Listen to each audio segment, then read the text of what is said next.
స్వచ్ఛ తిరుపతి సుందర తిరుపతి నగరంలో ఈ టాయిలెట్స్ నిర్వహణ 3 నాళ్ల ముచ్చటగా మారింది. వీటి నిర్వహణ బాధ్యతలను నగరపాలక సంస్థ గాలికి వదిలేయడంతో క్రమంగా అవి మరమ్మతులకు గురై మూతపడ్డాయి. టెంపుల్ సిటీగా స్మార్ట్ సిటీగా ఖ్యాతి పొందుతున్న తిరుపతి నగరంలో ఈ టాయిలెట్స్ అధ్వానంగా తయారయ్యాయి. పే టు యూజ్ విధానంలో ఏర్పాటు చేసిన ఎలక్ట్రానిక్ పబ్లిక్ టాయిలెట్లు మొదట్లో బాగా పనిచేసినా ఆ తర్వాత నిర్వహణ సరిగ్గా లేక ఒక్కొక్కటి మూతపడుతూ వస్తున్నాయి. తిరుపతిలో రోజురోజుకు జనాభా పెరుగుతుండడం, దానికి తోడు యాత్రికులు భక్తుల తాకిడి పెరుగుతుండడంతో వారికి సరిపడ్డ పబ్లిక్ ఈ టాయిలెట్స్ లేకపోవడం, ఉన్నవి కూడా సక్రమంగా పనిచేయకపోవడంతో ప్రజలు ఇబ్బందులు పడుతున్నారు. తిరుపతి నగరంలో బహిరంగ మూత్ర విసర్జన నిషేధం ఉన్నప్పటికీ విధిలేని పరిస్థితుల్లో కొంతమంది పురుషులు బహిరంగ మూత్ర విసర్జన చేస్తున్నారు. నిత్యం రద్దీగా ఉండే ప్రాంతాల్లో కూడా కనీసం ఒక్కటంటే ఒక్క ఈ టాయిలెట్ కూడా లేదు. ఆధ్యాత్మిక నగరమైన తిరుపతి వాణిజ్య నగరంగా కూడా పేరొందుతోంది. ప్రభుత్వ అధికారుల నిబంధనల మేరకు దుకాణాల్లో, షాపింగ్ మాల్స్లో తప్పనిసరిగా రెస్ట్ రూమ్లు ఏర్పాటు చేయాలి.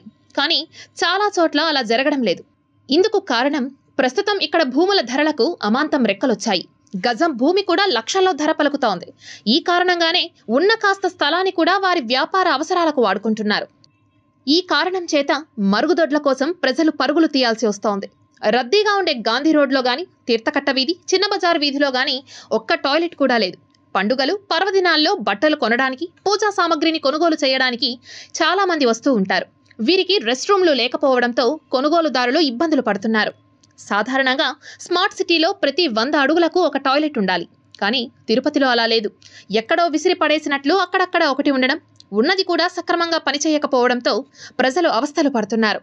ఇప్పటికైనా నగరపాలక సంస్థ అధికారులు స్పందించి మరుగుదొడ్లకు మరమ్మతులు చేసి ప్రజలకు అందుబాటులోకి తీసుకురావాలని ప్రజలు కోరుతున్నారు. సార్, తిరుపతి నగరము స్మార్ట్ సిటీ అంటారు కానీ పేరుకే స్మార్ట్ సిటీగా ఉంది. 100 అడుగులకు ఒక టాయిలెట్ ఉండాలా? ఇక్కడ తిరుపతి నగరంలో టాయిలెట్ లేకుండా సుమారు ఇక్కడ 3 లక్షల మంది జనాభా నివసిస్తూ ఉంటే ఇక్కడ టాయిలెట్లు అనేది లేకుండా చాలా ఇబ్బంది పడుతున్నారు పండగ పూట అయితే అసలు చాలా జనాలు ఎంతో పేషెంట్లు ఉంటారు, షుగర్ పేషెంట్లు ఉంటారు. వీళ్ళంతా ఎంత ఇబ్బందులకు గురవుతున్నారో కనీసం మున్సిపాలిటీ అధికారులకు సీమ కుట్టినట్టు కూడా లేదు.